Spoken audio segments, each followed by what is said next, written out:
There's small ones, and then medium ones, and really big ones. Day and night, months, seasons, years, decades, centuries, Yuga cycles, days of Brahma, nights of Brahma, and so on. There's the small ones, big ones. Think moving cycles. And the biggest cycle is the creation, maintenance, and cosmic annihilation, and an equal period of resting, where everything is withdrawn within the body of Mahavishnu, and then the clock moves and it's time for creation again. When creation comes again, there's many details described in Canto 3, where Vidura, who was on pilgrimage, pilgrimage because he left the royal palace when he was insulted by Duryodhana, and he went on pilgrimage for 34 years, and then finally came back to Hastinapur and delivered his elder brother to Dhritarashtra, Canto 1, Chapter 13. Canto 3 begins with, not exactly begins, but in the early part, where the sages say, way back in Canto 1, you spoke about Vidura going on pilgrimage. Where did he go? And you say that he met Maitreya. Wow, that must have been really fantastic, because Maitreya is way up there and Vidura is way up there. What was that conversation about? You have an MP3 recording of it? No, an MP4. So,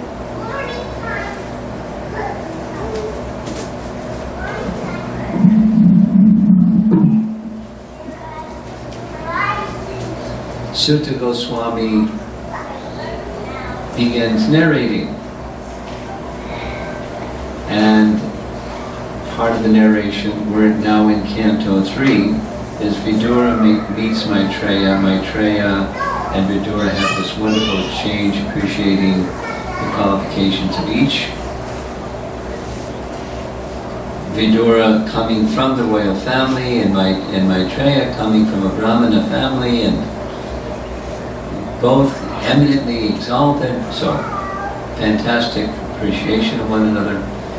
And then of all things, if you could meet Maitreya, what would you ask about? He asked about creation and the sub-creation of Brahma. He asked many other things, which spans over 2.5 cantos, just responding to those questions. But there are Sarga, Visarga, and Manvantar. Those are 3 of the 10 topics that start in the 3rd canto. The creation of Brahma, lots of detail. The sub-creation, the creation of Vishnu. And then the sub-creation of Brahma. And then the appearance of Manu. This is now in the beginning of the creation, not one of the days of Brahma, but the beginning of the creation. Amongst the sons of Brahma, Manu is born, interestingly, without the help of his wife, and interestingly, the husband and wife are born in an adult form. He's got a mustache, and she's not how children are normally born. So, and then Manu says to Brahma, what's the service? What's our duty? And he gives him this duty: give laws to mankind and help fill up the universe that I just created. The place is empty, you have to fill it up.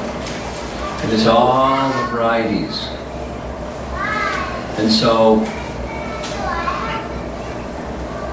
Shatarupa and Swayambhuva Manu, they have 2 sons and 3 daughters.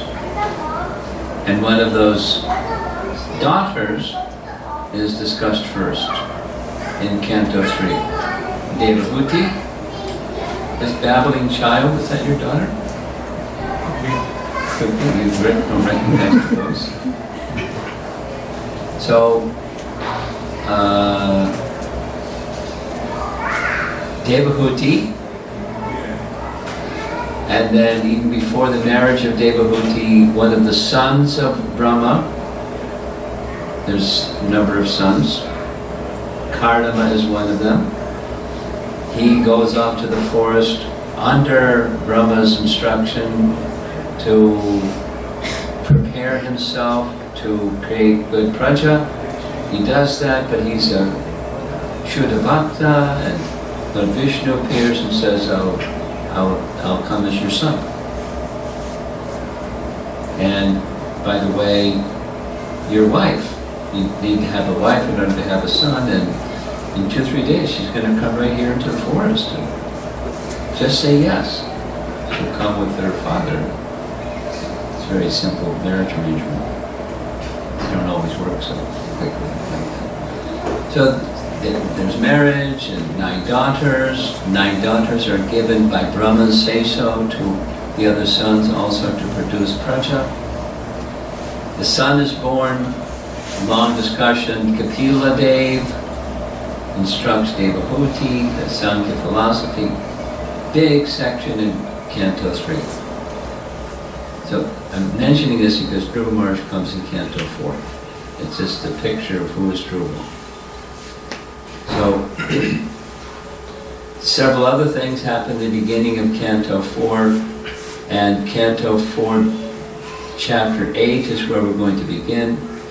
Dhruva is the son of one of Swayambhuva Manu's sons. He had 2 sons, Priyavrata and Uttanapada. Priyavrata was the elder brother. Priyavrata said, I don't want to become king, I want to go to the forest and perfect my bhakti. So, but my younger brother, he's really good, very qualified. So, can he become the emperor and I'll go to the forest? So his father said, okay. So Uttanapada became king, and we're going to hear about his son Dhruva. So let's go backwards. We'll do this again tomorrow. Dhruva, Uttanapada, who had 2 queens. Uttanapada is the son of Swayambhuva Manu. Swayambhuva Manu is the son of Brahma, and Brahma is directly born from Vishnu. So it's like really early in creation. So Dhruva is, and in this early in creation period of time, in Satya Yuga, the duration of life is very long, 100,000 years. It's really simple math. So but anyway, 100,000 years, 100, add a 0, 1,000, add a 0, 10,000, add a 0, 100,000. 1 plus 2 plus 3 plus 4 equals 10. Really, like, very organized. If you're going to be a creator, you have to be very organized. He's very organized. So, duration of life is 100,000 years. The primary means of achieving spiritual perfection is meditation, dhyayate. So Dhruva Maharaj became king in the early part of Satya Yuga for the duration of 36,000 years. So in our lifetime, it's like 36 years. 36,000 years. Just add 3 zeros.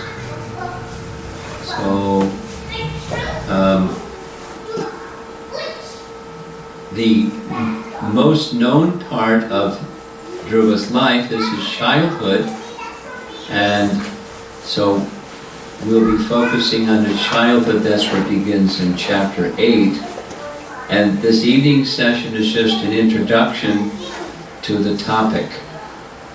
Could someone see if the focus can become a little better? It looks a little fuzzy. Oh, that's better.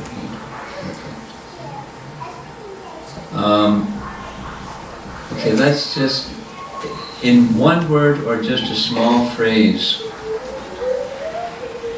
when you think of Dhruva Maharaj, what's outstanding about Dhruva Maharaj?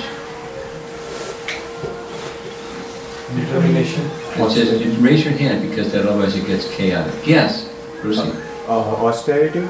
Austerity. Someone said determination. Yeah. I just said determination. Determination. Determination is pretty strong. What else? Yes. Focus. Focus. Commitment. Commitment. Yes. Quest. Quest. Good.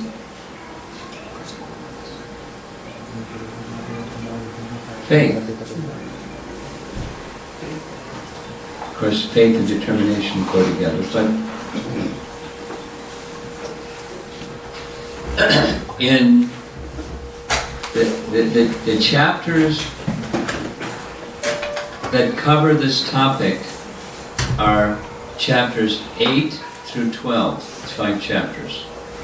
So in chapter 8, text number 8, Prabhupada presents 6 benefits.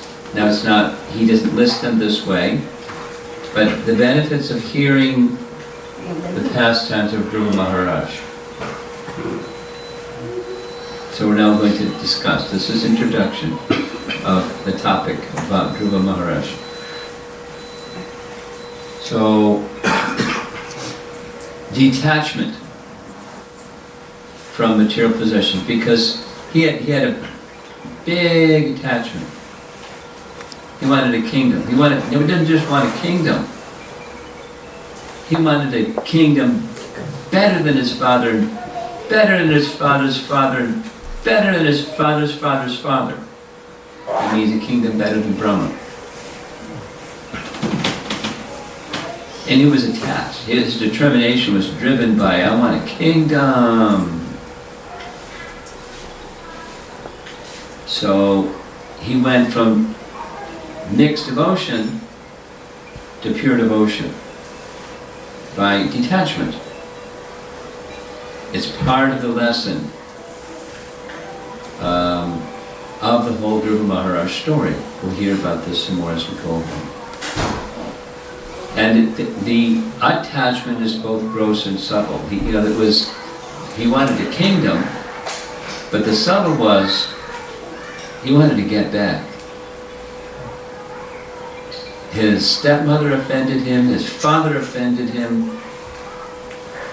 He was really hurt.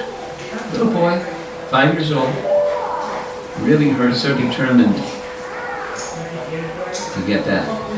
And so he became free from that. It's a really big thing. They go, we're mixed devotees. Maybe there's some pure devotees here in the audience, but probably we're mixed devotees. And so there's some devotion to Krishna, and there's some, what's in it for me? Consciousness, or it's a different mantra. Krishna, Krishna, me. Krishna, Krishna, me. I call it the 2-pocket program. And it's eventually bringing things so there's only one pocket. So it's like the Krishna pocket. Everything goes to Krishna. That's what this image, I didn't do the graphics, somebody else did. I asked them what was their intention. So this fellow is greedy and the thief, and this young Brahmin, he's interested in offering everything to Krishna. So Dhruva became like that. Detachment. This is an image that we're used to seeing with watering the root of the tree so that all the parts of the tree become nourished.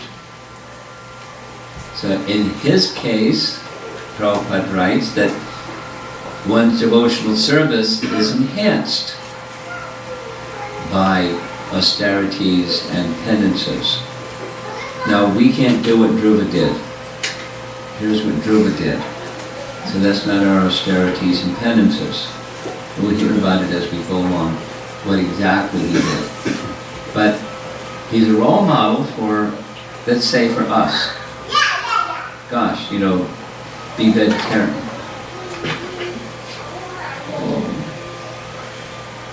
In the course of my travels 2 weeks ago, I don't even remember where I was, someone was like really serious about 5 times over saying, I can't get free from onions and garlic. Please pray for me so I can become free from onions and garlic poisoning or something. But, or we observe fasting for beans and grains on Ekadasi. That's pretty simple. So, on appearance days of Vishnu, it's recommended half-day fast. That's good. But, so our austerities are modest, but it helps mind control and sense control, or a teaching of Rupa Goswami is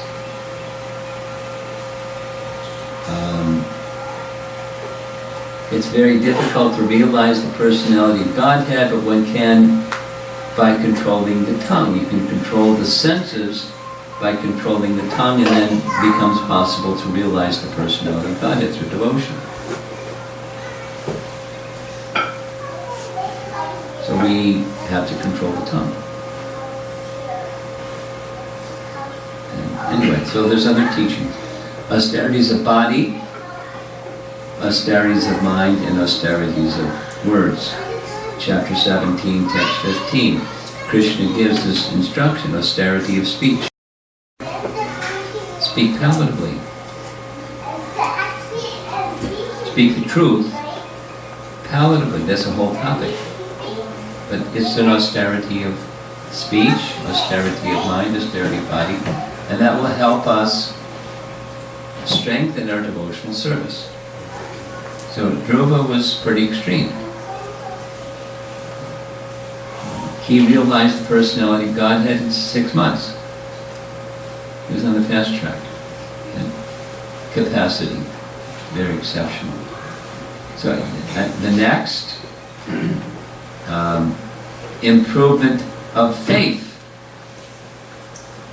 Improvement of faith. He had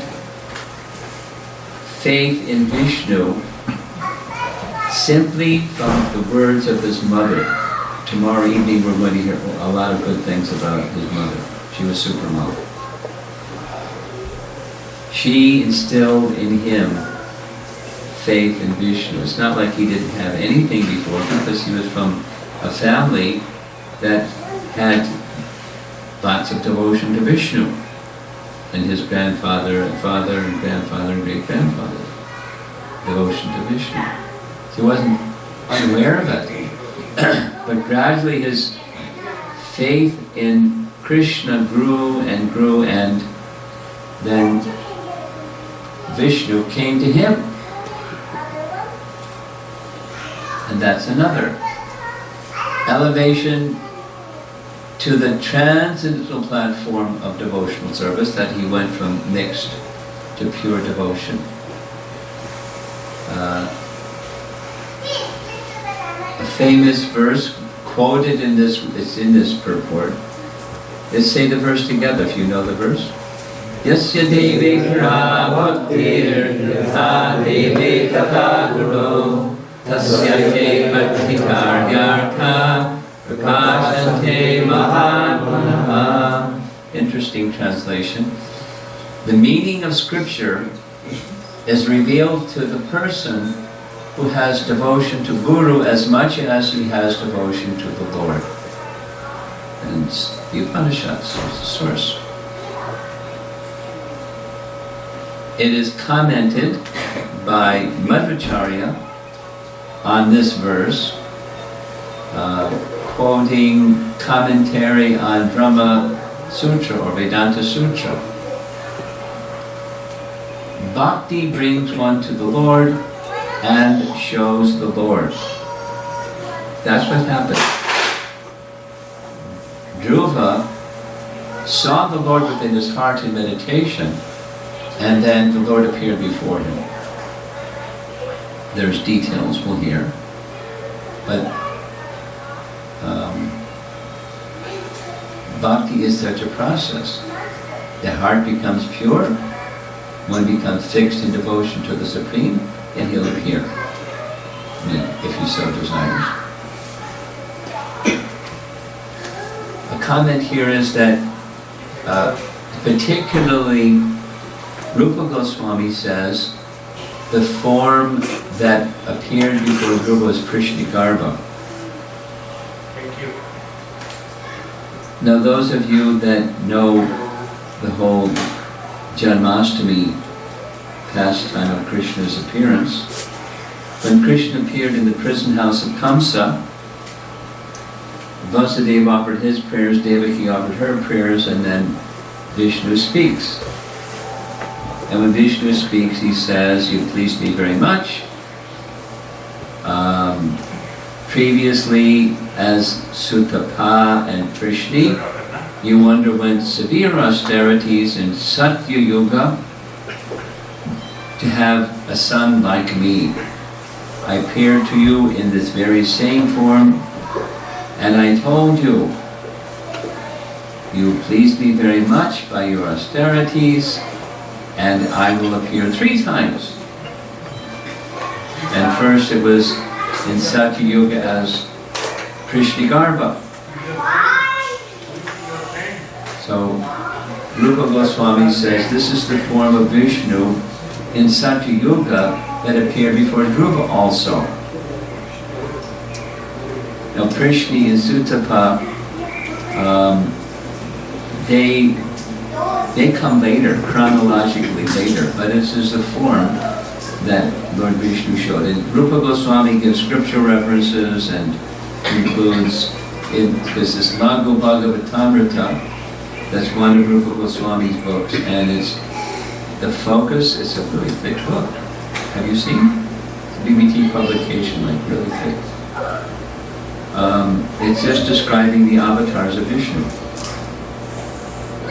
That's all the topic is. So, Prishnigarbha appeared before Dhruva. Then the next in this list of 6, connection and experience of the personality of Godhead. Not just notional or intellectual, but very personal. There's a difference between the Bhagavan feature and the Paramatma feature. He became acquainted with the Bhagavan feature, the Paramatma feature by his process of meditation. He saw the form of the Lord, specifically it's described, standing on the whirl of a lotus, and he was absorbed in seeing that form of the Lord.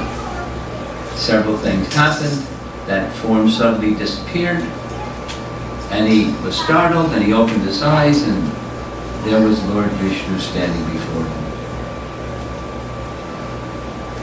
Exhibiting his very personal Bhagavan feature, he touched him with his conch shell, he enlivened Dhruva so he could speak, Dhruva spoke, he spoke to Dhruva. Very personal reciprocation. There's a lesson, or within all the pastimes of the personality of Godhead and his pure devotees, there's potencies. And these potencies stimulate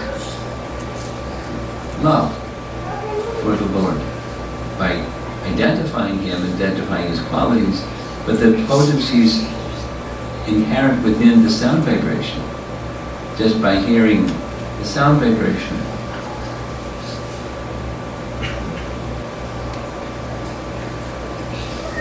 For example, one example. is when Dhruva's mother is encouraging him to take shelter of Vishnu and Vishnu's lotus feet. She starts waxing into this very eloquent description of the Lord's form and the Lord's feet.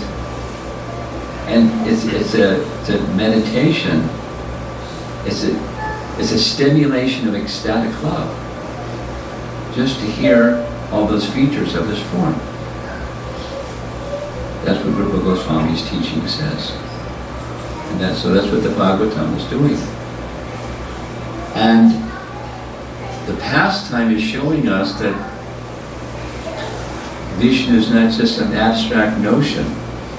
He's a very affectionate person who reciprocates with his devotees in a very unique way with Dhruva, as well as with us. And then finally, the sixth item that Prabhupada lists is, it generates a feeling of pure devotional service in the hearts of the hearers. Again, there's potencies in the sound vibration. And one of the potencies of that sound vibration is stimulate a feeling of pure devotion.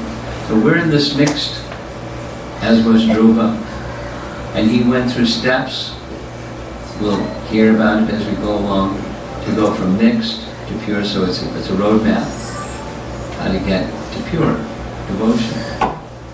And hearing about him has an effect of stimulating that pure devotional sentiment.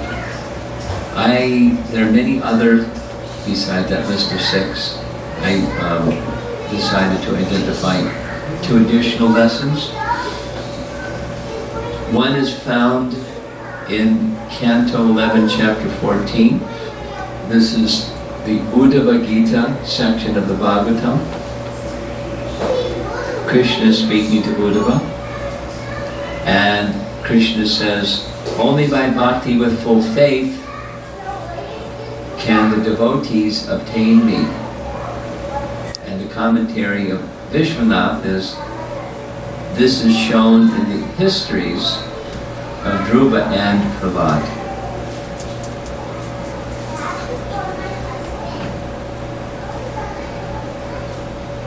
Not a different message is bhakti with full faith.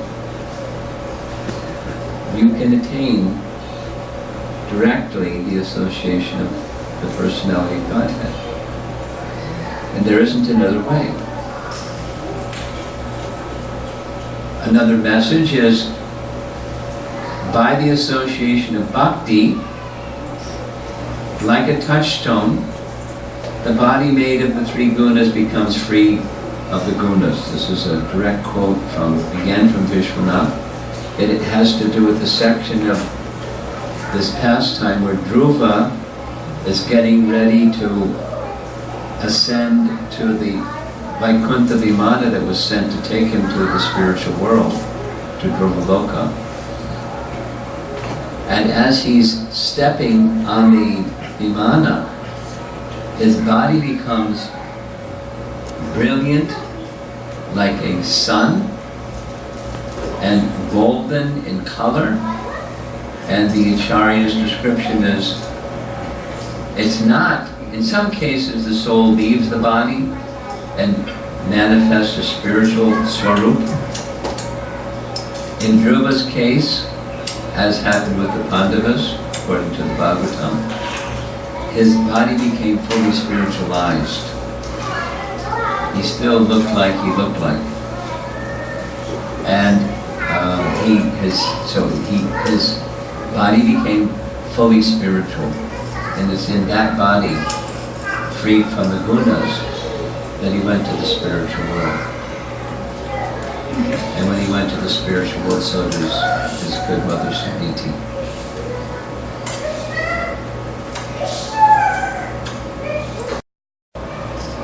Another is the eternal or fixed, just like the planets in our universe, the Bhuvar and Svargaloka planets, they move about the fixed Dhruva Loka. Dhruva Loka. It's fixed. And the others are moving. So those are just some of the meanings of this name. So as we hear the name mentioned again and again, those are some of the meanings. Now in the cultivation of devotional service, mentioned already, down in the lower left corner, that's where we are, this mixed devotion. And somehow we're supposed to get to this unmixed devotion. And there are elements that help one go from the unmixed, mixed to unmixed. And there are obstacles along the way. Mainly it's our own attachments to the temporary. And being the enjoyers of the temporary, even it causes us pain. So it's good, as you're going along, to consider in the personal application side, what are the blocks that you have that hinder achieving that pure devotion? Some may be your relationship with the holy name. It may be blocks in your relationship with Vaishnavas or certain Vaishnava or two. Your relationship with the services that you have. So there's blocks, and removal of those blocks or obstacles help one come to the pure devotional position. And you can, because he's a pure devotee, you can offer prayers to Dhruva, like to Prahlad, to help overcome whatever are those obstacles that you have. Now a few more things. Here's some comments directly by Srila Prabhupada. This comes from Teachings of Lord Chaitanya. Generally people come into the association of devotees to mitigate some material wants. But the influence of a pure devotee frees a man from all material desires by enabling him to relish the taste of devotional service. Devotional service is so nice and pure that it purifies the devotee, and he forgets all material ambitions as soon as he engages fully in the transcendent loving service of Krishna. A practical example is Dhruva Maharaj, who wanted something material from Krishna and therefore engaged in devotional service. When the Lord appeared before Dhruva as four-handed Vishnu, Dhruva told him, "Oh, my dear Lord, because I engaged in your devotional service with great austerity and penance, I am now seeing you, whom even great demigods and sages have difficulty seeing. Now I am pleased and all my desires are satisfied. I do not want anything else. I was searching for some broken glass, but instead I found a great and valuable gem." Thus, Dhruva Maharaj expressed his full satisfaction and refused to ask anything from the Lord. That's Prabhupada's writing. Vishwanath Chakravarti Thakur makes a very strong point again and again from this verse from Bhagavad Gita. 4 types of pious people render devotional service, and to be the Artha, Jigyasu, Artarti. So he's in this Artarti category. He is a desire of wealth. Now, we specifically wanted a kingdom, but kingdom implies wealth. Artarti. 7th chapter, Bhagavad Gita.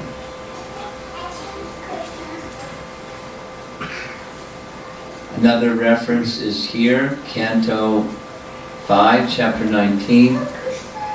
This is Prayers by the residents of Jambudvip. It's a really fantastic chapter. And this is a translation, we're going to hear commentary.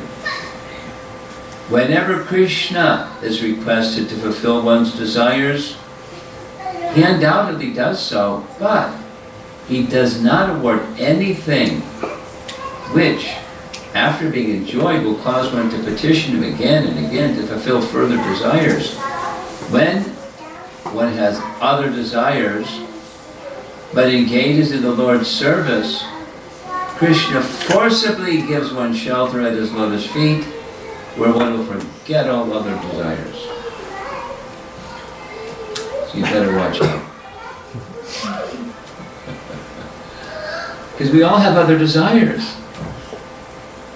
So in the course of fulfilling those other desires, Krishna is very clever. Prabhupada would say like this: Krishna is very wise. I'm not so foolish. I'm not going to give them something material so they can get entangled and come and ask me again and again for more things that are going to entangle them. I'm not so foolish. But if I do give them things, I give in such a way, I give my 2 lotus feet.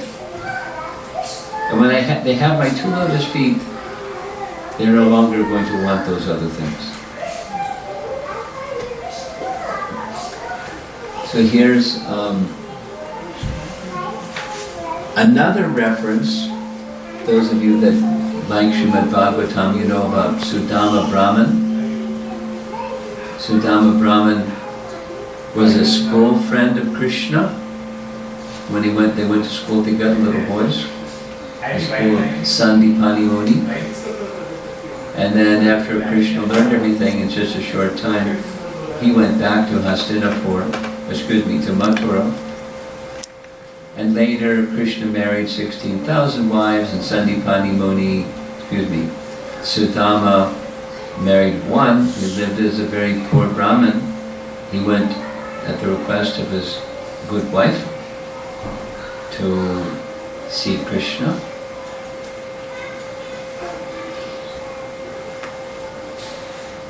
To a devotee who lacks spiritual insight,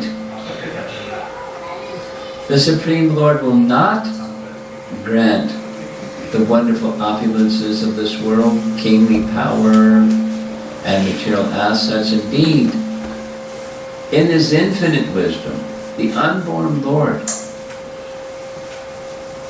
well knows how the intoxication of pride can cause the downfall of the wealthy. Now, the statements in connection with when Sudama returns from Dwarka, going back to his home, he's thinking to himself, Krishna's so kind. He knew why I'd come to see him, but he didn't ask me. He didn't ask me because I'm a Brahmin, I'll have to tell the truth. And if I told him why I came to see him, that my wife wants to have some material assets, then he would give me so many things. And when I got so many things, I'd be really proud, thinking, wow, I'm really special. Krishna's giving me this, and Krishna's giving me that. And because Krishna knows my tendency to become very proud, he didn't even ask me. He was just protecting me from my own pride. Krishna is very kind. Krishna is very kind. And you know the story, when he went back, he didn't find his home. It was a big palace instead of his home. And then some lady came out of the palace, he didn't even recognize it was his wife. She was all decorated, nice clothing and ornaments, and don't you recognize me? I'm your wife. Oh, yeah. You look different. So then he recognized what happened. She said, all this happened, I thought because you asked Krishna, he gave all this stuff. So although Krishna didn't ask, Krishna gave. Because he knew. And Sudama was protected from pride. He didn't become proud. He didn't become an enjoyer of the opulence. Here's Jiva Goswami's commentary. Since the Lord is full of all powers, Bhagavan, and is always perfect in himself, he is independent in bestowing. He does not give wealth, kingdom, and power because of the variety of mentalities of the devotees. The Lord sees that intoxication with wealth, kingdom, and power causes downfall from one's position, or make one fall from one's dharma to hell. Since the Lord is omniscient, question, then why did he give opulences to Dhruva, Prahlad, and Ambarish? Answer, they had good intelligence. They had good qualities because of the strength of their intelligence. But the Lord does not give to those with meager intelligence, because he sees it will create obstacles to attaining him. He gave opulence to Sudama and to Prahlad. Here's Prahlad's story, or prayer, Canto 7, Chapter 10, prayers to Lord Vishringadev. Oh, my Lord, when a human being is able to give up all the material desires in his mind, he becomes eligible to possess wealth and opulence like yours. And that's what happened. Opulence like his. He ruled the kingdom of his father, Hiranyakashipu, and then he went to the spiritual world, where there's so much opulence. But he wasn't attracted to the opulence. That's the consciousness of those who are pure in devotion, who have pure devotion, meaning no longer material desires. So that's the pure devotee. How do you get there? That's a long ways away. This Dhruva story tells us how you get there. There's elements. It's going to look different than our modern time, but the elements are the same elements. There's a similar discussion in Canto 11, Chapter 3. Some of you like Srimad Bhagavatam. I like Srimad Bhagavatam. In Canto 5, there's a whole description of Rishabdev and his son Bharat became the king. The whole story of Bharat became a deer, and then Jad Bharat. So that whole description. So of the 100 sons of Rishabdev, 9 of them are pictured here. 9 of them were called the Navayogendras, and they became exalted like Narada Muni. That is to say, they were topmost devotees. They had mystic powers. They could travel anywhere in the universe without an airplane. They didn't even need a special vimana. They just went, boom. The Kumaras could do that. Narada could do that. And the Navayogendras could do that. So, and where would they go? They would go wherever they could get bhakti.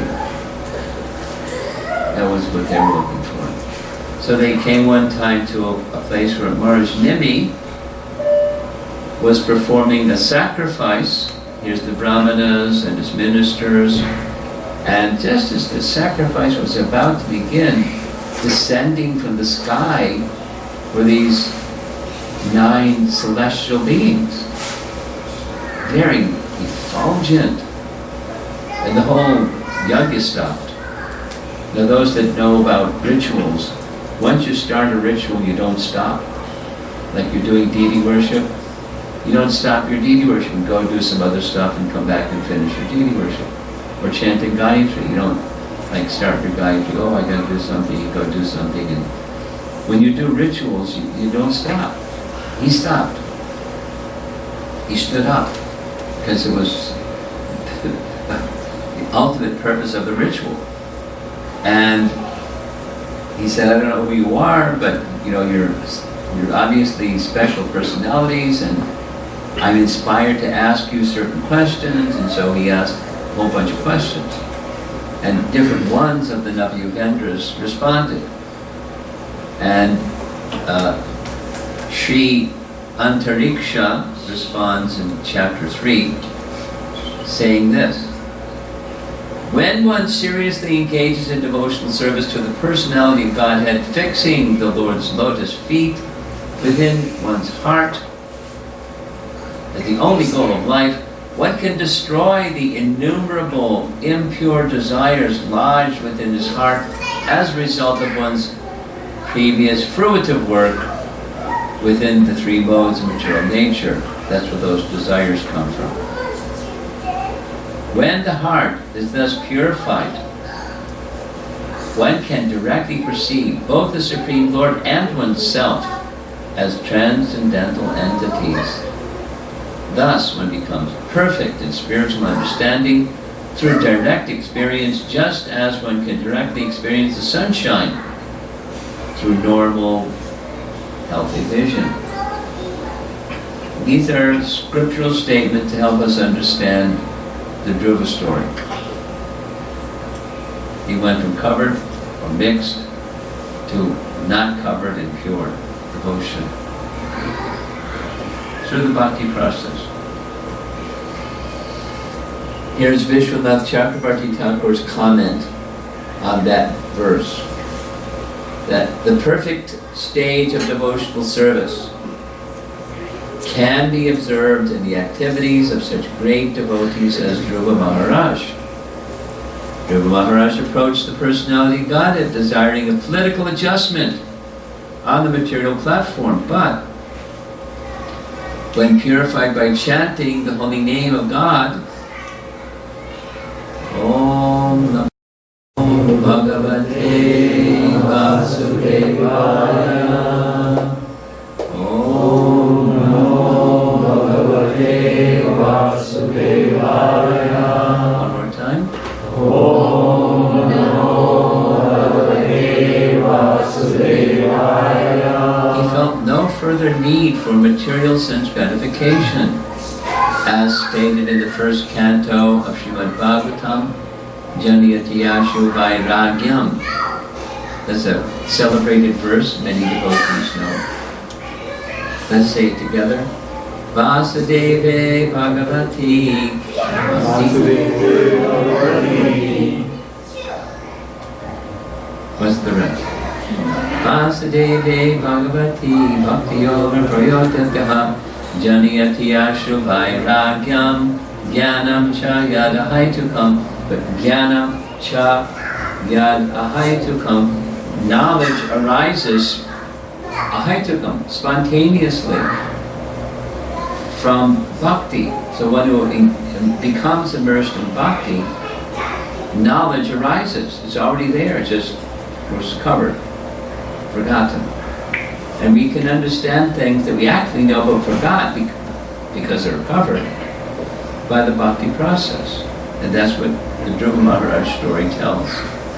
As soon as one advances in devotional service, one is freed from the embarrassment of superficial material desires.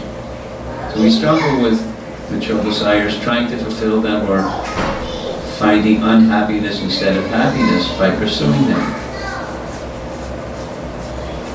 The history of Dhruva Maharaj illustrates the purifying power of Krishna consciousness. The illustration is, there's a diamond and there's a stone, or in Dhruva's words, broken glass. Dhruva sought out the Supreme Lord as a way to obtain material kingdom. But after he had performed severe austerities and came face to face with Lord Vishnu, he declared, Svamin Katartosmi Varam Nayache. My dear Lord, I am fully satisfied. I do not ask from you any benediction for material sense gratification. Those of you that are familiar with hearing Prabhupada speak, his recorded lectures, be very familiar with this phrase, Swami Katartosmi Varamayache. The reference is Hari Bhakti Siddhagaya. It's quoted by King Kulashekar in his Mukundamala Stotra. Very celebrated message.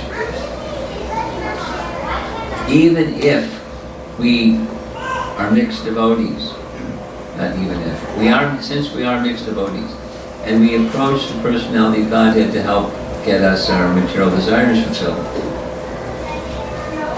His nature is he's very kind, and he'll help relieve us of those material desires. He doesn't admonish us, shame on you, I'm going to spank you for having material desire. It's just he recognizes that's our covered condition, and he acts in such a way those material desires gradually diminish, and the stronger pure desire becomes prominent, like the diamond. In our Sampradaya, Lord Chaitanya Mahaprabhu and our acharyas, they very much liked hearing these pastimes. This is an illustration of Lord Chaitanya hearing Srimad Bhagavatam from Gadadhar Pandit along with Nityananda and other associates. So this is from Chaitanya Bhagavat. The characteristics of Prahlad are described in the 7th canto of Srimad Bhagavatam, and the characteristics of Dhruva are described in the 4th canto of Srimad Bhagavatam. Sri Gadadhar Pandit Goswami was the speaker of Srimad Bhagavatam, and Sri Gaurasundara was the listener. He attentively heard topics of Prahlad and Dhruva's cultivation of devotional service from the mouth of Gadadhar hundreds of times. So most of us have heard the story some number of times.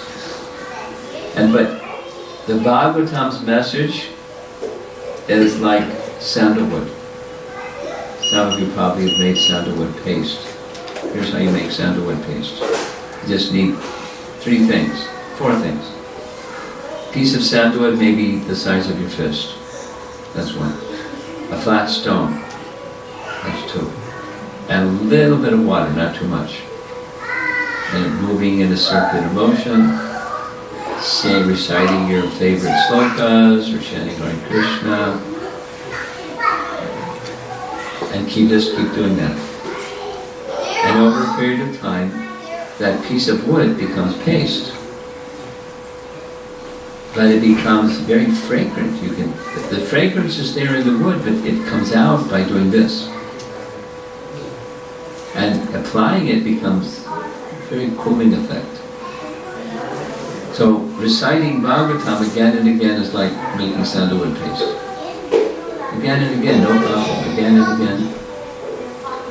In the association of like-minded persons, in the association of devotees.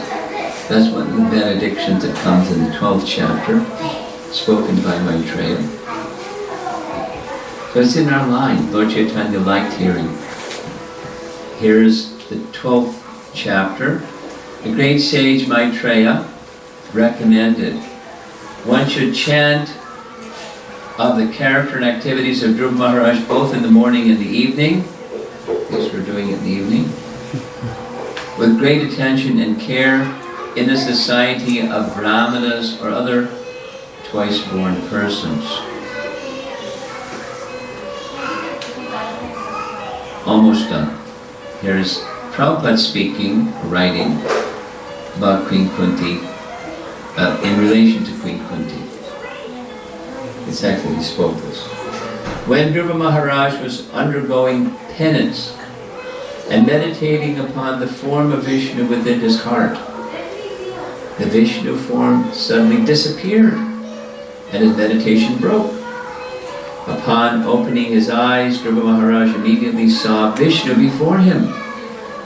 Like Dhruva Maharaj, we should always think of Krishna, and when we attain perfection, we shall see Krishna before us. This is the process. We should not be too hasty. We should wait for the mature time. Of course, it is good to be eager to see Krishna, but we should not become discouraged if we do not see him immediately. Now here's the family tree. Dhruva's down here. His father is Uttanapada, who had 2 queens, Suniti Saruchi. You'll see this again tomorrow evening. He had a brother, Priyavrata, and he had 3 sisters, Devahuti, Prasuti, and Akuti. We heard about Devahuti in Canto 3. Now Canto 4 we're hearing about Uttanapada, and Canto 5 we'll hear about Priyavrata. Their father, mother are Swami Mother and Shatarupa, and their father is Brahma. That's the family tree. And someday, some of you may have already been there, there's a temple of Dhruva. This is over here is little Dhruva. Over here is Narada with his Veena, and here's Lord Vishnu. This is the top of Dhruva Tila. It's a hill in it's actually Madhuvan, not Mahavan. Madhuvan in Vrindavan, because that's where he did his austerities. We'll hear some more shortly. So that's a little introduction and background to the whole pastime of Dhruva Maharaj.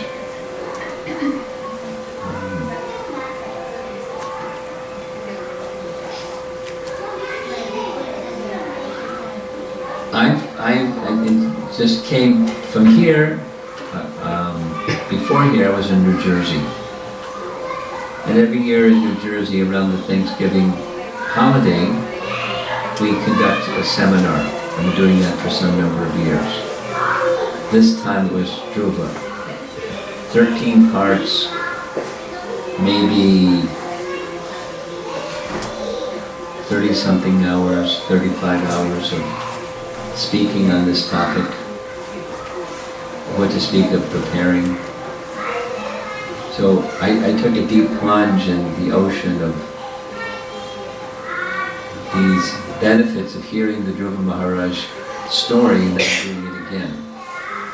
So it's relishable, the sandalwood paste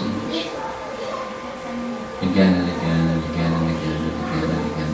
And in the association of devotees that want to go from mixed to pure devotion, it's especially relishable to hear and discuss. So let's see if there's some discussion points I'd like to bring up.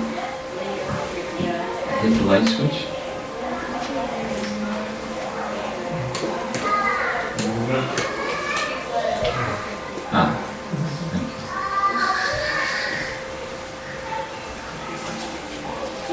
Yes.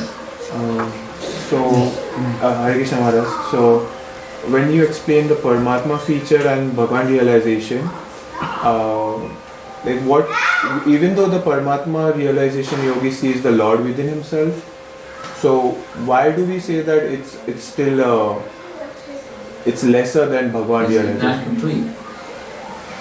It's lesser or not complete because all the qualities of the personality of Godhead are not manifest in that feature. You know who Radhika Raman is? And he calls it suppressed. All the qualities of Krishna are not fully manifest, so he suppresses all of what he is. Because his function, the Paramatma function, is Mayadhyakshena, Prakriti. It's overseeing material nature. That's his function. There's no pastimes, there's no times. So there's no interaction with devotees and all, it's just the form of the Lord within the heart and it's just the person. There are types of devotion, types of meditation where it's fully personal. But what he was doing And what he was experiencing was the Paramatma feature. Let me explain it this way.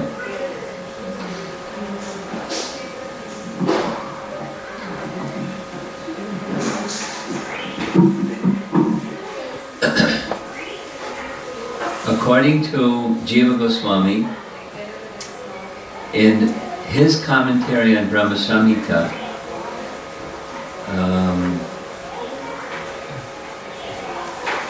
Brahma was engaged in mantra meditation. He was also doing austerity, but mantra meditation. And one of the stages of his mantra meditation is known as mantra upasana. Upasana means worship. So, Jiva Goswami writes, it's like a lake. It's like, a painting that you just, it's a snapshot of something in relation to the personality of Godhead. A mantra is just a pastime, and you immerse yourself in that pastime. He likens it to a lake. And lakes are formed commonly by rivers. So if you enter into the lake, you may, in a more mature stage, enter into the river. And the river is flowing, and then that you enter into the pastimes of the Supreme Lord, and you're actually participating in the pastimes of the Supreme Lord through your meditation on your mantra. It's called Sva Rasaki. And Jiva Goswami writes, there are persons present contemporarily that have achieved that. Rupa Goswami, Sanatana Goswami, Raghunath Das Goswami, Jiva Goswami. They describe pastimes of Krishna that are not in the Bhagavatam. They were experiencing them, they were participating in them, and they came back to our level to disclose them in their written literature. They were empowered by Lord Chaitanya to do that. So, it depends. What Dhruva was doing was, that was led him to Paramatma realization.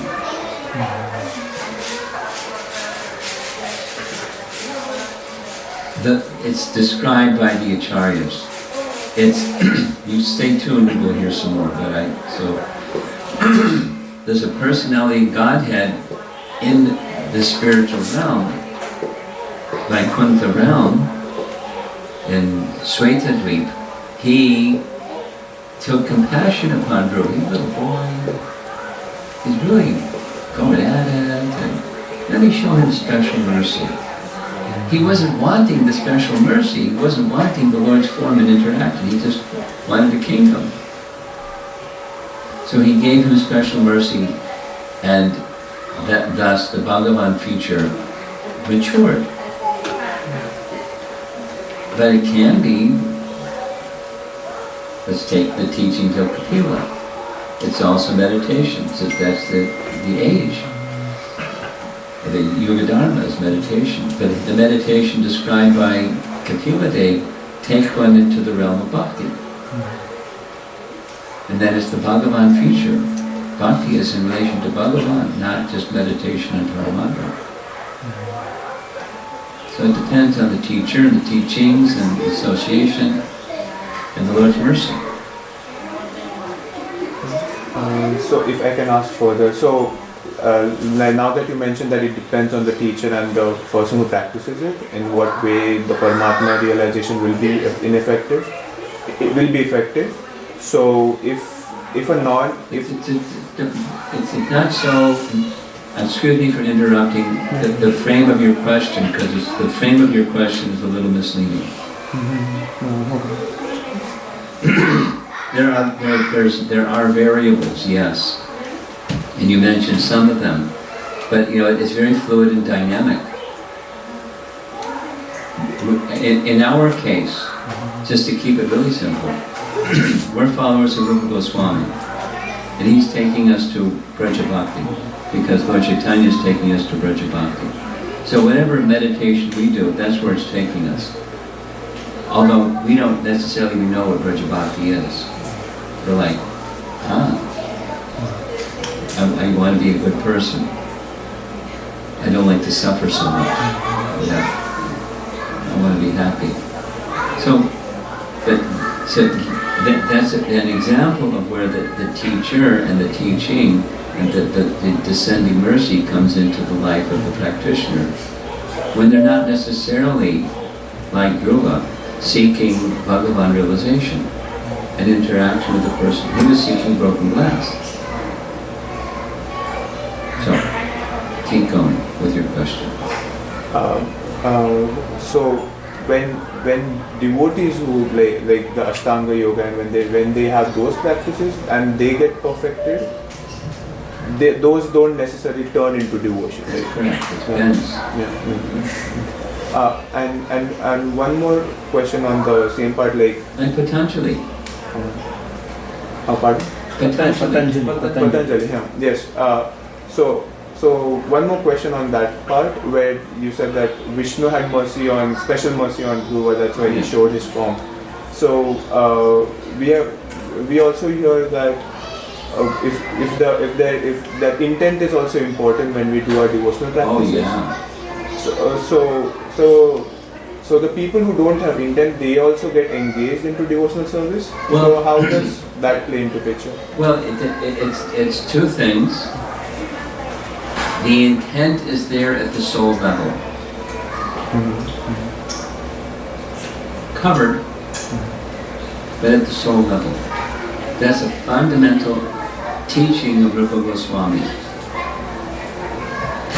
All souls have it. Prema Bhakti, Nitya Siddha, Krishna Prema, Satyakavalo. It's already there in the seed form. The intention of pleasing Krishna is there in the spider, in the, whatever, at the soul level, but very covered. So,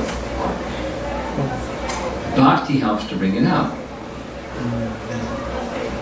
So, in the beginning of the four types of pious people, just like Dhruva was one of those four, he didn't have the intention of liberation or service to Vishnu. It's just it was a means to get what he wanted. Now, because of his mother, the seed of bhakti had begun. And because of Narada, it went further. And that seed grew and grew and it displaced the other.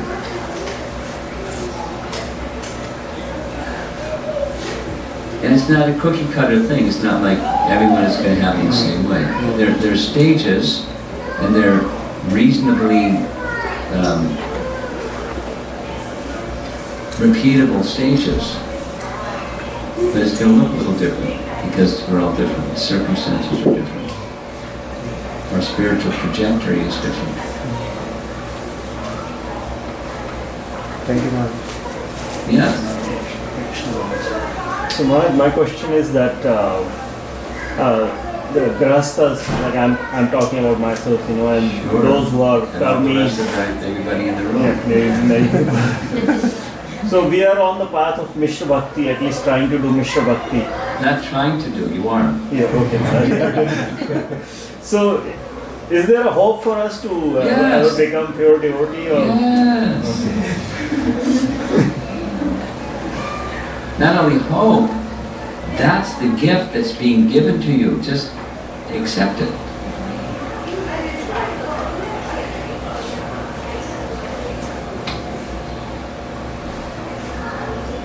We will not be entangled in the karma we are doing, or That depends. It depends if you submission or slacken in submission. Say yes. You have the two pockets. When you say yes, it's, you're there. When you say no, then you're not there.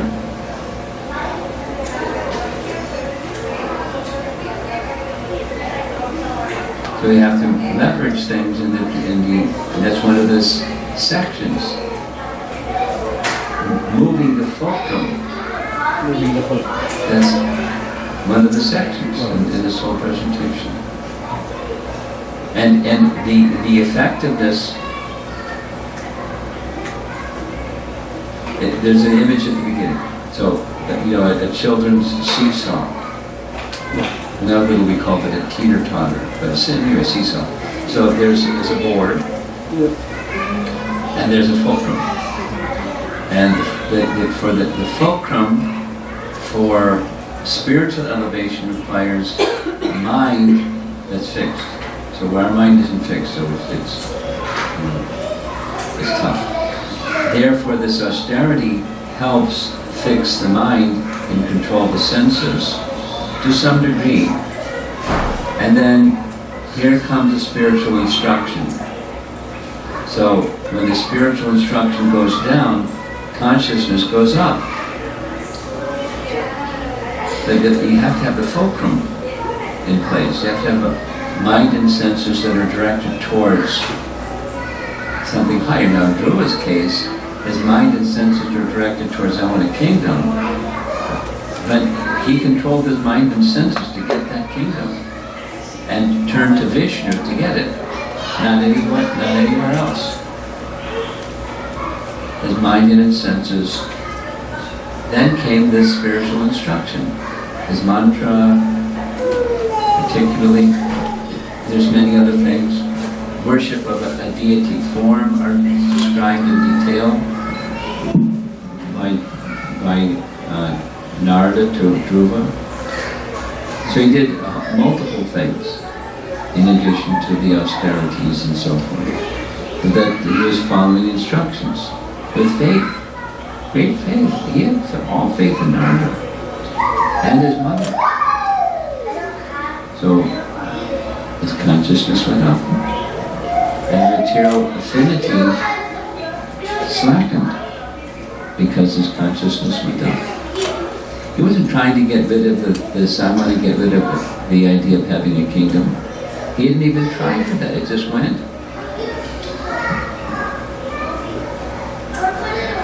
So, is there, back to your question, we're grahastas, is there a possibility for us to go from mixed to pure? Yeah.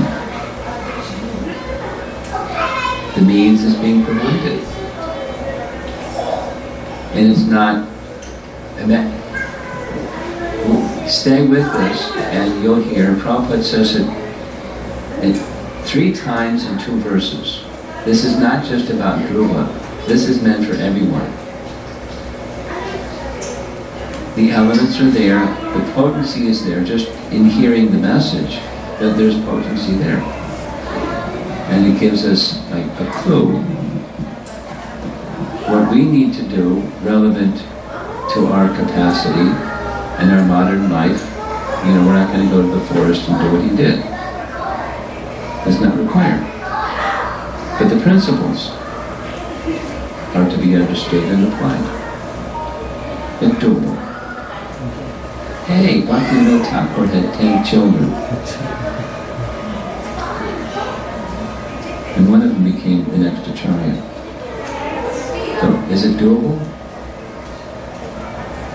Is it only a storybook? Or a personality? It's not really. It's for us. I have a question. Yeah. The unflinching faith that Dhruva Maharaj had. Yeah. The unflinching faith that Dhruva Maharaj had in the words of his mom. The words of mom, like said. Now, is that also given by Krishna or is it on his own? It's both. He trusted his mother, and she was trustworthy. Those 2. She was powerful.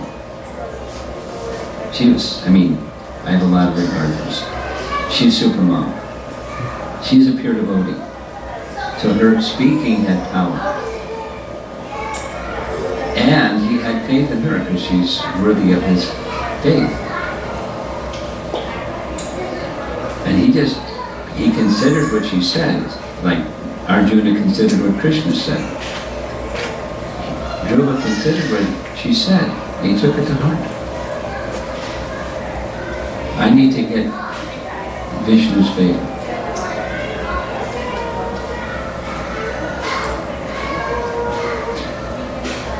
So the taking to heart, is it again Krishna's mercy? Or it's You're asking the same question, and I'm giving the same answer. It's two things. It's effort and mercy. Those are the two things. His faith had to do with, it was inspired by her, but there was something within him, he had to do something with it. You know, let's just say, you know, every one of us, we have some faith. Otherwise we wouldn't be here, we'd be doing something else. Lots of other things to do. We're here because there's some faith. Now, each one of us is on, I use this language, we have a spiritual trajectory. In this lifetime and in previous lifetimes, we've done something. Some devotional something. And we're here. And somebody else in the room may be up here. And somebody else in the room may be over there. That's quite okay. It's not like, you know, you win, you lose. It's just where we are in our spiritual trajectory. So there's some faith. Otherwise it would be somewhere else, in a different level. And then comes the sound vibration. Bhagavatam's sound vibration is pure, Shuddha, Vishuddha. And it's going to strike our heart and move our heart differently depending upon the openness of our heart and where we have up to this stage in our spiritual trajectory reached.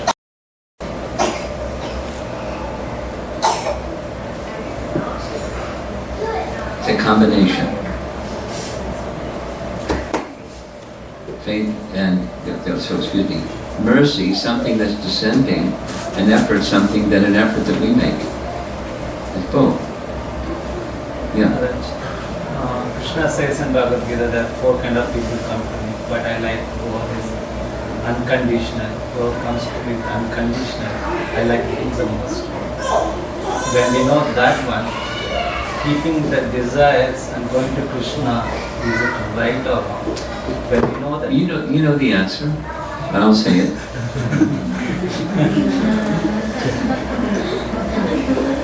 Akama sarva kamo va moksha kama udaradi tirena bhakti yogena. You know the verse, right? Yajeta purusham param. So this or this. Tivra bhakti, please. And that's pleasing to Krishna. Look at Dhruva. Was Vishnu pleased, or was Vishnu pleased, or was Vishnu pleased? And he, took away those other things by giving himself, because he was pleased. Now, there was some effort on Dhruva's part, big time effort.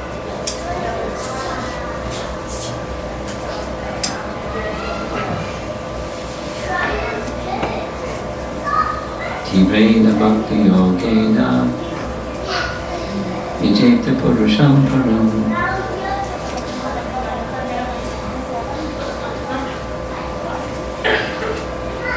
He's thinking it over. Now, perfect, more perfect, most perfect. And most perfect is the gopis. Well, I'm not a gopi, so what should I do? Let me try to be a gopi? That's not teaching. Let me make my heart pure. My heart isn't pure. That's okay. Take the process to make the heart pure. What's that? Trimbata Sukata Krishna Panyashavana Kirtana Nidyantakstoya Bhadrani Yitanoti Saritsakam.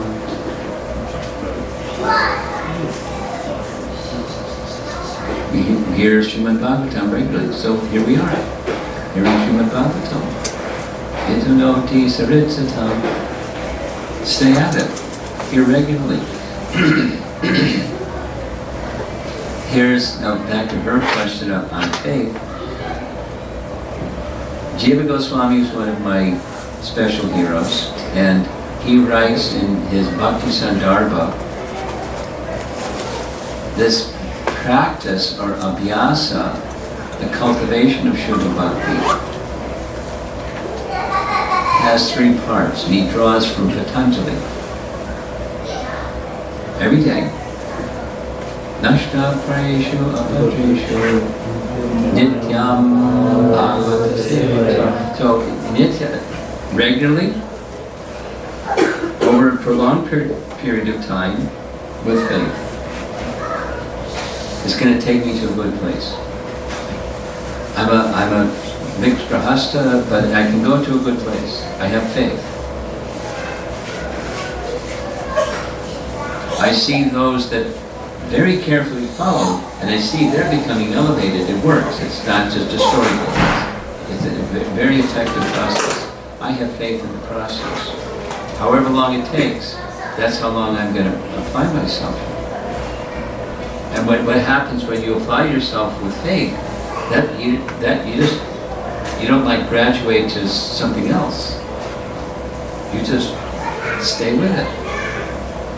You stay with it so you can stay with it eternally.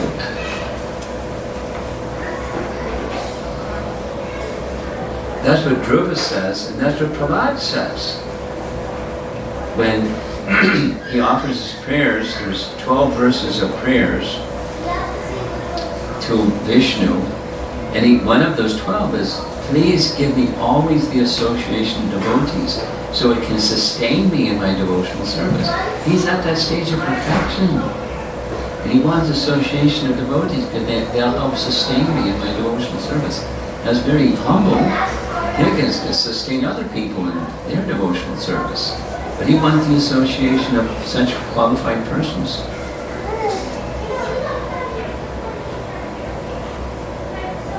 Okay?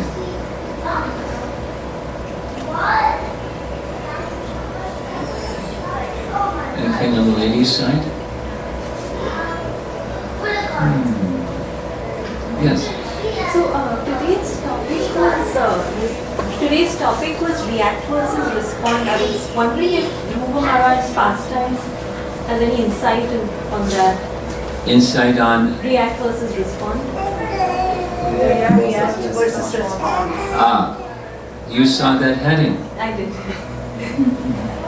So, your question, is there something about his topic about react versus respond? Yes. That's tomorrow night. Stay tuned. Okay. Suniti is the role model for responding. And there's different parts to, instead of reacting, how to be responsive. And there's a printout. Someone who says, did I send that to you? It's okay, I can get them done. Okay, for tomorrow night. There's a 3-4 page thing that's just on that topic. Prabhupada and Vishwanath's commentary and a chart that shows the react, and then Suniti role models the respond. And we'll discuss it tomorrow. Please come. It's very practical. Very practical. Ramana Krishna, you have something, you're just stretching. Stretching. Huh? No, stretching. Okay. Srila Prabhupada ki Jai. Jai.